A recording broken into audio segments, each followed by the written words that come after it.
This is part 3 in my IB Physics Advice series of videos. It's called Knowing Thyself.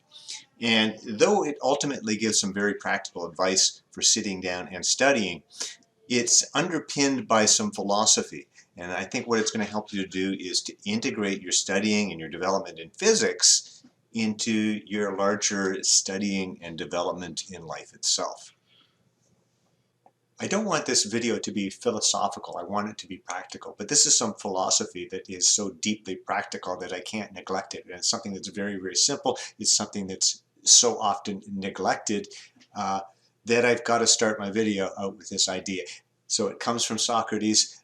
The expression is know thyself, but it's an idea that's been repeated and repeated by philosophers for centuries. It's the cornerstone of most of our religions. It's the cornerstone of meditative and reflective practices. So it is something that's really, really important. Now, in terms of just studying physics, what does that mean? What do you do? Well, I'm just talking about listening to your energy levels while you're studying. Sometimes you're really, really engaged, right? And everything's going smoothly, and then things kind of break down and you don't feel like doing it anymore. And so then you need to kind of step back and reflect on what is happening and make some changes. So maybe you just need a glass of water. Maybe you need to change your textbook. Maybe you need to go talk to somebody. It's going to be very individual. It's going to be very in the moment, but the answer that you're looking for is also looking for you, and so you're likely to find each other.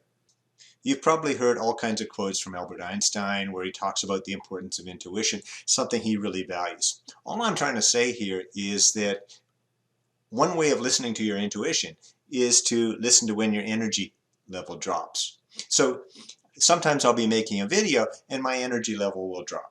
And I'll know that I need to make some changes to my approach. I need to maybe stop making that video for a while. Maybe I just need to go get a glass of water. I don't know. But I know I need to step back and do something that's going to kind of bring my energy level for that video back. Otherwise, I'm going to make a really crappy video. And I'm just saying the same thing applies to your studying. When you're studying, listen to your energy level. If that energy level drops, then you need to change your approach somehow. You need to do something different. So you're kind of listening within. So you survey ideas from the outside, but you listen on the inside for what feels like it's going to work for you.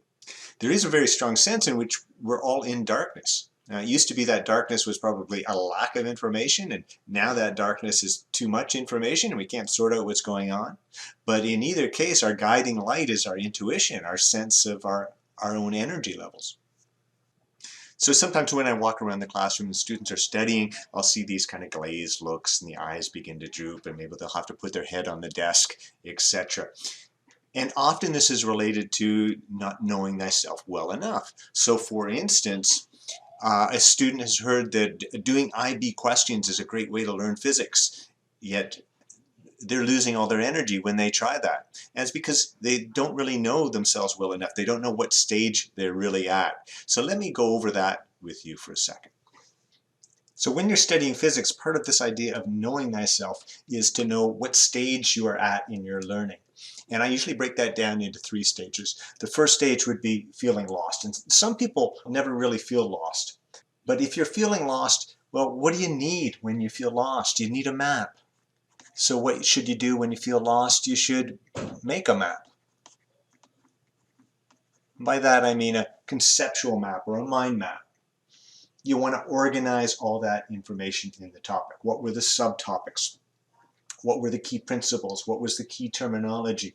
What were the key equations, the key variables? Get that organized. That's going to give you a lot more confidence, and you're going to be able to build onto that underlying structure in a way that will be very effective for you. If you're lacking basic confidence, what you need is familiarity. Familiarity with the topic, more of an intimate feeling of the topic. And you only get that by practice.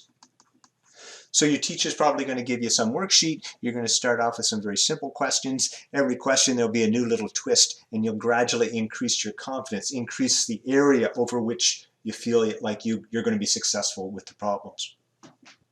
In order to acquire a robust confidence, That means you need to be able to apply the concepts to new situations.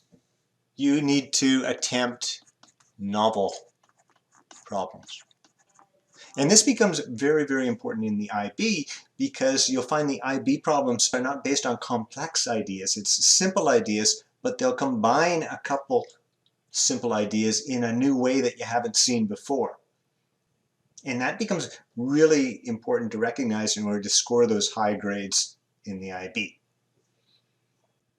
I watched a video by somebody called Gutsy Study Girl.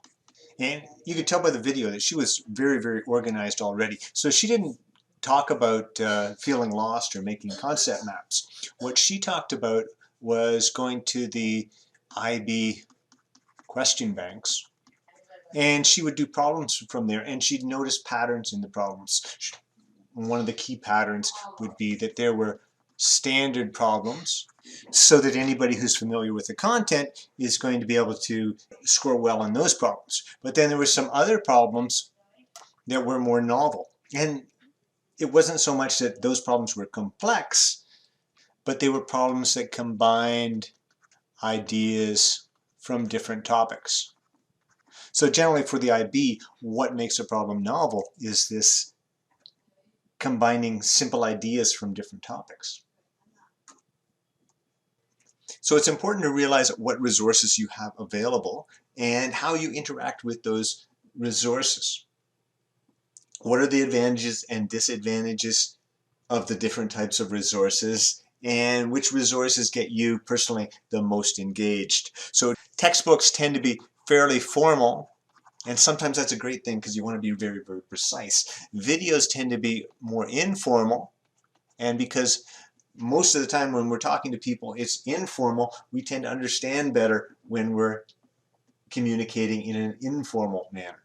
Textbooks, I find they're great for being able to flip through, whereas videos, of course, have animations and movement. I find that helps to engage me. Some people are very hands-on and learn really well when they're doing experiments or working with simulations and seeing those measurements and numbers in front of them. Some people do really well, get really inspired when they speak to somebody who's at a higher level. That tends to help them to go to a higher level. And in that case, a teacher, a tutor, or mentor is ideal. Whereas classmates, once again, that's at a more informal level. It's a level that we're more comfortable with. Of course, there's that social interaction going on. So that can be something that really motivates us well.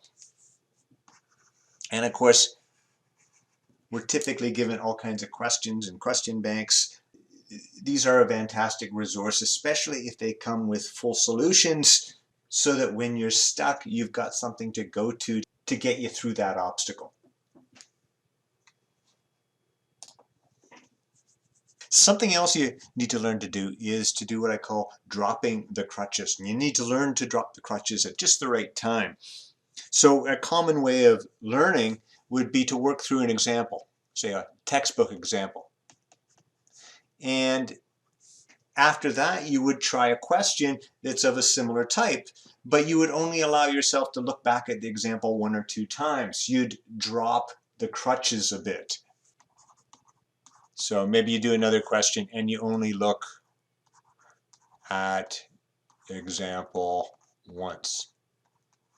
And then you'd kind of continue that pattern of dropping the crutches. So in the next question, you wouldn't have any looks at all, maybe. Then you'd probably try a question that has a new twist. And maybe you get stuck. So at some point you're going to have to consult. So maybe you look at the solutions, or you ask your teacher or a classmate, etc. But once again, you've got to get into this habit of throwing away the crutches. So it's very important what you do when you first get stuck here, because there's intuitive ideas bubbling up in your mind all the time. And if we go too quickly to looking at the solutions, say, we don't encourage this process of developing confidence and honoring those intuitive ideas. We need to honor these intuitive ideas for them to grow, to build, to gain confidence. When we say we're confident, this is what we're confident in. We're confident in our intuition. We're confident in the ideas that bubble up into our mind. If we go too quickly here, we never develop confidence. We might learn how to do things, we might learn techniques, but we don't develop confidence in our own intuition, in our own instincts. And another thing that you need to do in order to kind of build this intuitive confidence is you've got to get clear. You've got to sort out the question. Get clear about what the question is asking. When you do that, you're more able to see these intuitive ideas. You're more aware of these intuitive ideas. So you don't want to go too quickly to the solutions. You want to go through this process. You don't want to spend forever on this. You don't have forever to explore these ideas. But you should always be trying to kind of build this muscle, to build this sense of clarity, to build this sense of confidence in your own ideas. So please take the time to like videos, to make comments, to ask questions, become a subscriber, sign up for notifications, become a member or a Patreon. And that's all for today, folks. Thank you very much.